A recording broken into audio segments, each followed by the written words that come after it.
Tapos na. Lord, kapag simbahon. Karon, Lord, tagi ko kay Barong Alam, Espiritu ko pasabot sa pagkakusimong pulong, abrihan mo kunaw na kasing-kasing. Lord, kaway, kasi naman Lord, na ikaw mag-control sa tumbaba. Lord, balik ko sa imong pasensya, tabangan ko sa imong bala, Espiritu Santo. Hallelujah. Amen. Ano siya is, ako nagigikuan na sama niya, para niya kong suwawa na ng hadok sa pag-evangelize na ako nagigikuan itong nakahadok ito magkuan share sa itong gasto sa itong Ginoo. Pero natay ganis na maganang adot lang maganang pag-evangelize di ka mahadlok. Ang una is ikuan ko na ikuan. God save people, not you. Okay? Karong kayo, wala hindi kita ikuan. Dili ako, hindi kita tanan. Ang pulong niya, babasa mo sa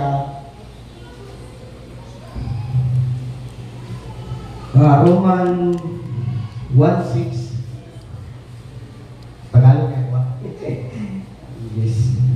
Sapagkat hindi ko ikinahiya ang Ebanghelyo, sapagkat siyang kapangyarihan ng Diyos na ikaliligtas ng bawat sumampalataya.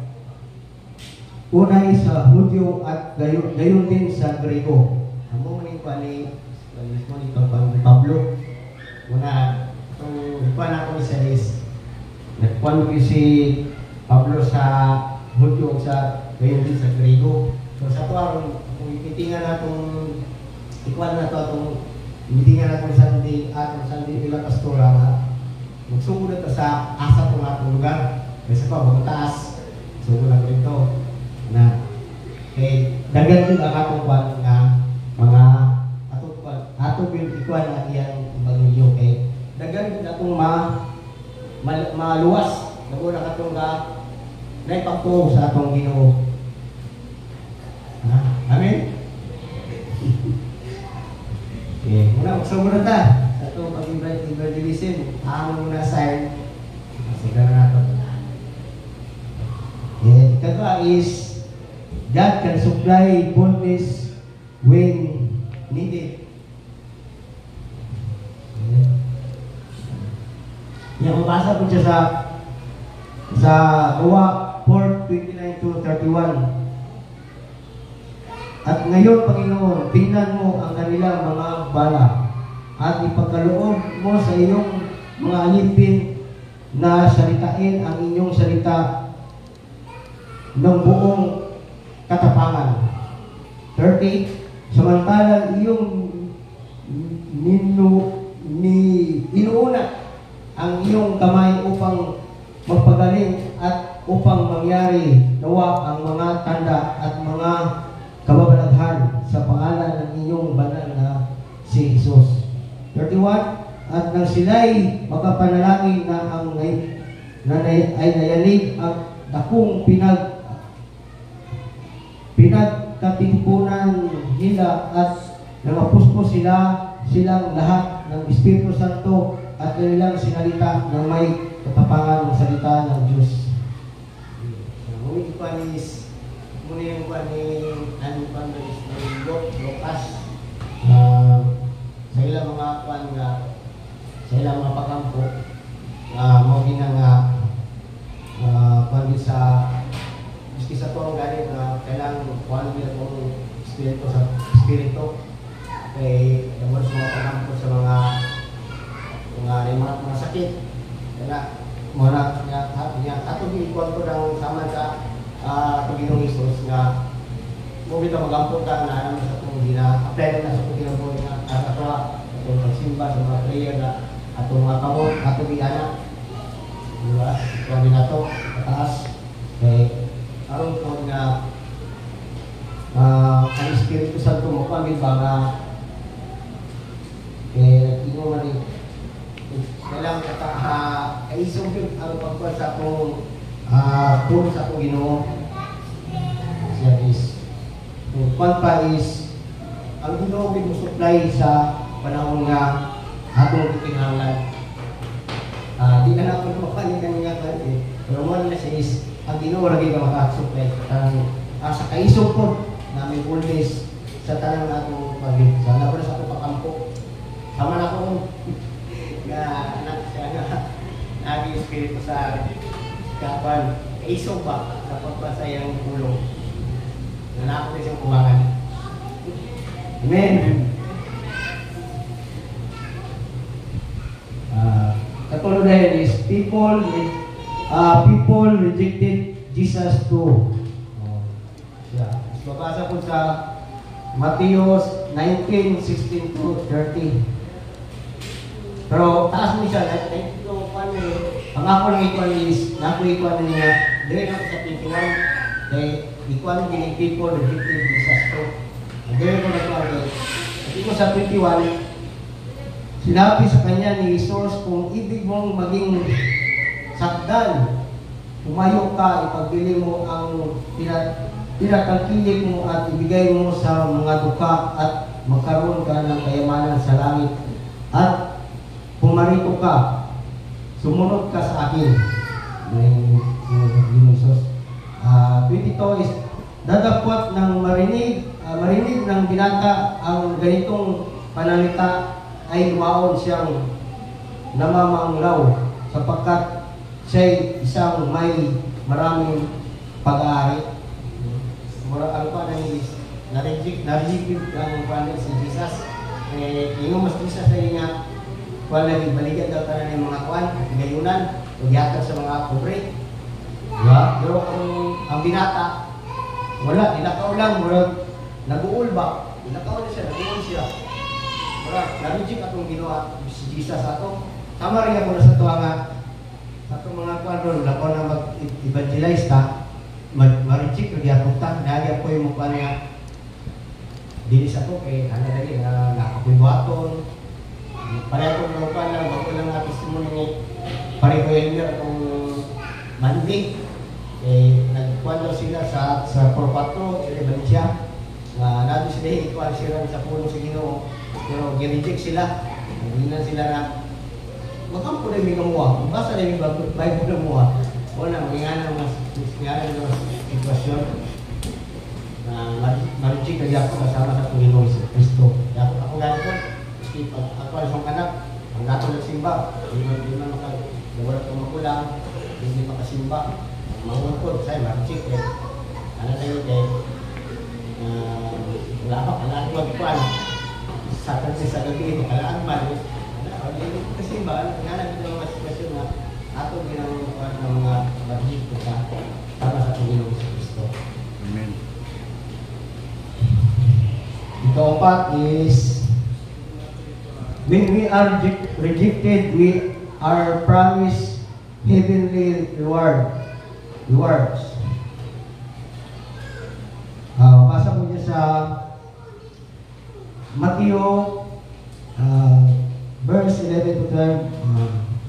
Mapalad kayo pagka kayo'y inaalimura at kayo'y pinag-uusig at kayo'y pinagwikaan ng sari-saring masama na pawang kasinungalingan. Dahil sa akin,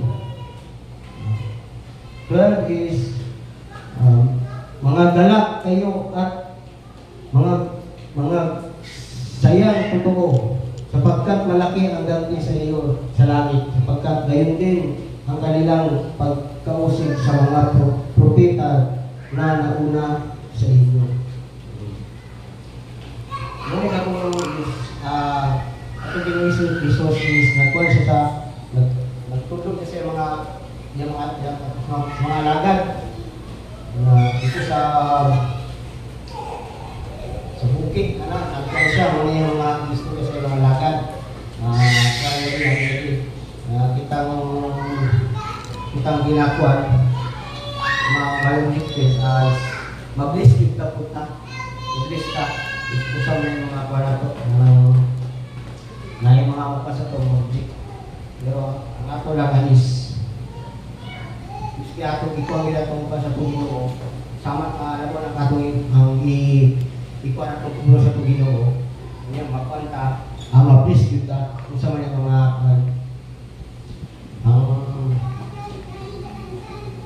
kaya sama itong mga una itong mga propeta. Mga blessed man sila.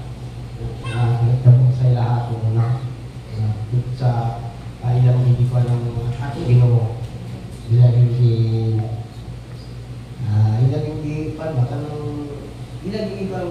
tulong sa ating Ginoo.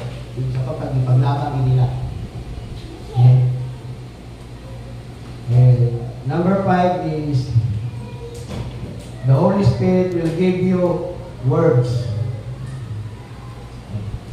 Mabasa mo siya sa Luke 11 to 12. At pagkagayoy dadaling sa harap ng mga sinaguga at sa mga pinuno at sa mga may kapamahalaan ay huwag kayong magabalisa kung paano o ano ang isasagot o ano ang inyong sasabihin. Sa 12, sapagkat ituturo sa inyo ang ng Espiritu Santo sa oras ligyaon ang inyong dapat sabihin. Ang ako lang isnap nila pa na nga kaya ako ikaw sa kagayan ikaw kung ako lang ikaw na pangutanan mo itong mga pastora muli ako pa na ang ilang mga pangutanan ang ngayon pangutanan sila tungkol sa Holy Spirit sa atong Ginoo sa atong Ginoo matubak nila mga pangutanan atong mga nang siya muna itong sigagyan na matubak itong mga pangutanan sa tungkol ang Holy Spirit na sila. Kung siya pangutana nangutana sila, matubag yun. Muna, ang atong ito is pangayon din natin ang Holy Spirit at ang Ginoo. Ay, dito tayo ang tangan. So, mura lang ako na itong testimony ako sa kagayan dito, matubag nila mga pangutana sa sikatao. Amen ba? Amen. And number 6, our job is to plant seeds or water the soil. God takes care of the growth. Nabasa ko sa 1 Corinthians 3:7. Ano pat walang anuman ang nagtatanim ni ang nagdidilig, kundi ang Diyos na nagpapalago.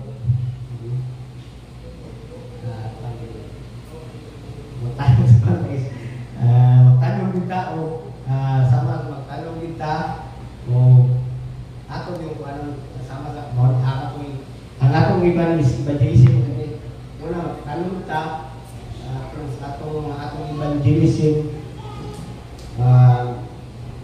muna siya ato kung botol kaya ato kung bisbisan ang Ginoo na may bahala mo para na magpatubo muna tayo evangelize yung wala ko rin ito na hadlok mahuli ako ba ito is hadlok pero mamani siyang na 7 kapuan na maingkabis kita na mawala kong hadlok ka pag-evangelize kaya ginawa naman yung pa na tanong ka bisa ginawa na yung patuwala. Amen? Amen. Okay, last again, God will be with you. God will be with you. Mabasa sa Matthew 28, verse 18 to 20.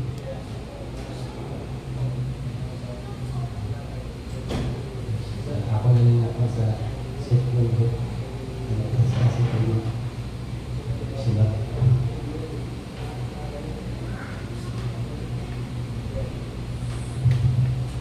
Ang ingon niya sa 18 is At lumapit si Jesus sa kanila at sila'y kanya kinausap na sinasabi ang lahat ng kapamalaan sa langit at sa ibabaw ng lupa ay naibigay na sa akin. 19. Dahil dito, magsiyaon na kayo at gawin ninyong mga alagad ang lahat ng mga bansa na sila'y inyong bautismuhan sa pangalan ng Ama at ng Anak at ng Espiritu Santo. 20.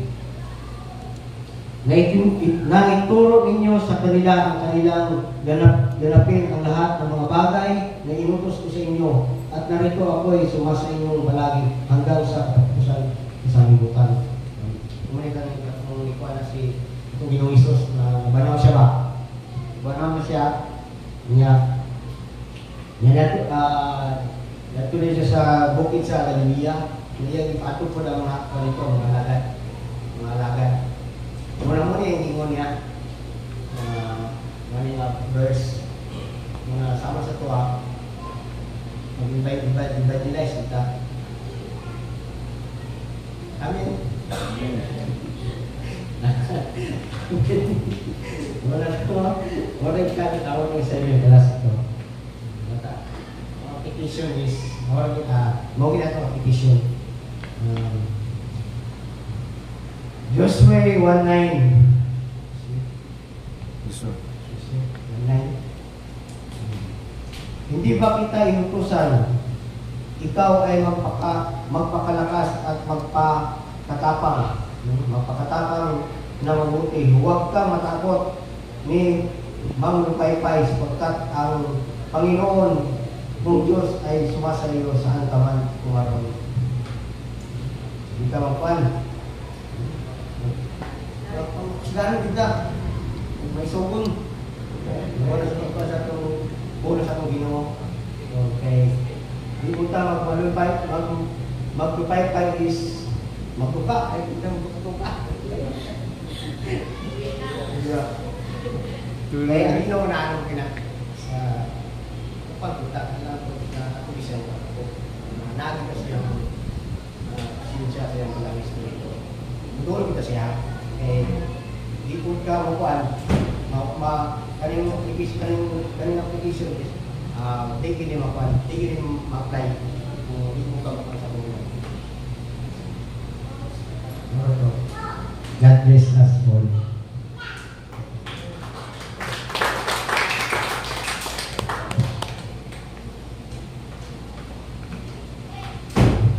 Okay, so mayong gabi sa atong tanan. And I know nga sa gipulbaan ng atong speaker, pero salamat kayo sa pag-obey, sa pagsunod o sa pagdawat sa challenge nung nahimo na itong training ground ang atong Wednesday. So yan ang lingkod ko diha ay mga pero sa may goal sa among Wednesday, sa may tumong aning among kadamit police na kanagtigo. So, the Lord has just speak to my heart. We will change the name into prayer meeting. Dili na ta midweek service. Kaya kung midweek service, simba. Pero kung prayer meeting, tanan na naay panginahanglan nun, tanan na naay gusto idul sa Ginoo. So, and all the way down, nahimo na siyang intercession. I remember na ito niya ni Pastor Aton.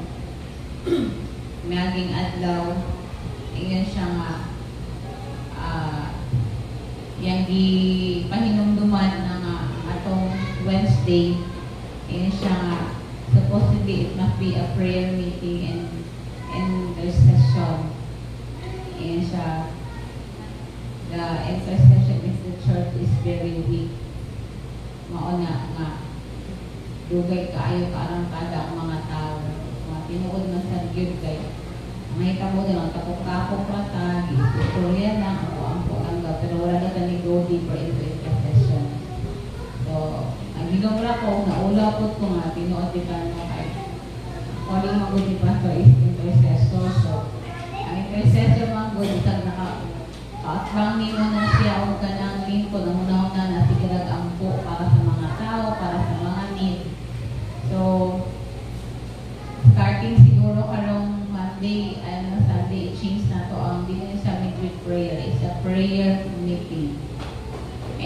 goal is mahimo siyang mo boils down siya into intercession nga mabuta sa puso nga dili nang atong personal need ang atong i-pray kundi ang mga katawhan na sa Valencia City ug ang 31 ka mga barangays nga atong i-invade for the glory of God.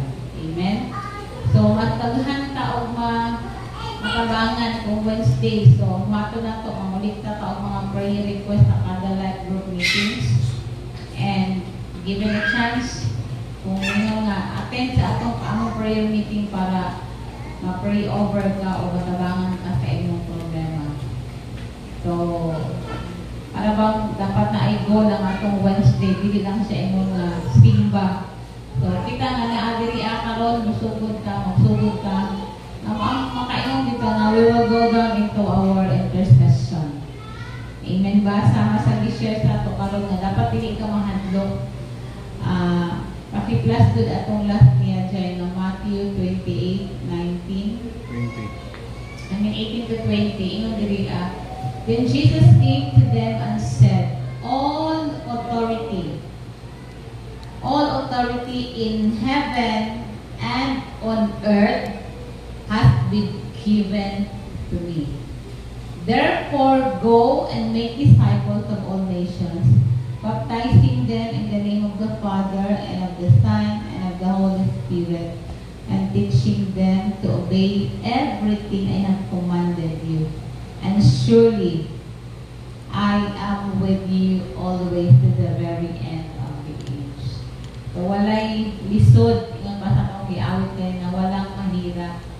Dili gyud lisod mag-evangelize, dili gyud lisod kabuton ang mga tao nga wherein ahatag dalhon sa Ginoo kay ingon pati tanan nga katungod gihatag na sa Ginoo sa atoa, no, tanan nga katungod sa langit ug sa yuta gihatag na sa atoa. So busa panglakaw kamo manglakaw kag di na gyud ni panahon nga mopundo na ta sa simbahan, no, ato na gyud i-invade ang mga barangay.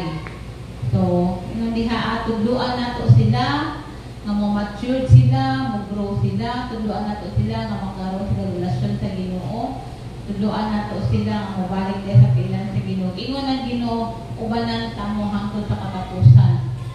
Ubanan ta mo dili ta mo biyaan. So, sama sa gi-share ni Hineroso kanina, dili lisod mag-evangelize. No, dili lisod tungod kay naaman ang Ginoo nga maguban sa ato. And I believe it's one way nga kada usa po nakabalik po sa ito deep nga intercession. Kasi para bang atong prayer kay how lang pero karon na kagabion sundan nato ni kay daghan kay tagiampo. Daghan kay tagiampo, daghan kay tagiduol sa Ginoo, daghan kay tag gusto nga mahitabo sa simbahan, daghan kay tag gusto nga buhaton sa Ginoo sa atong pamilya, daghan kay tag dapat nga kanang i-duol diya sa Ginoo. So, dili na ta karon nga marabag ga-pray lang ta nga nalang sa baba. Pero mag-pray ta nga, Lord, atubig mi na itubig ang source sa tanan. Amen ba? Amen. So, let us all stand. Umihang yung ang music team. So, naatay mga prayer request, naatay mga prayer concern. Okay, so, karon nga tuig naagit tay tinguha nga i-pursue na to, ipadayon na tong life group invasion 2024. So, ang goal ani every barangay ma-reach gid siya bahalag magkadugdib-dugdib tanan nga mga tribe leaders manglihok, then ang mga tanan nga mga mag-ministers mag-open og life group. So, una nato nga prayer concern is life group invasion 2024. So, may ampo nato ani tanan nga mga leaders and workers mahimong committed, tanan nga mga leaders magkaroon ng passion. Let us invade the 31 barangays. No, ahan ako sugdan nato karon nga gabi sa mga pag-ampo. Atong ipan ang claim. Wala kay lisod. Wala kay lisod kay ingon bitaw siya nga ubanan ta sa Ginoo. So, kung naalak ta ani bitaw nga unbreakable nga unity na exponential growth nga mahitabo sa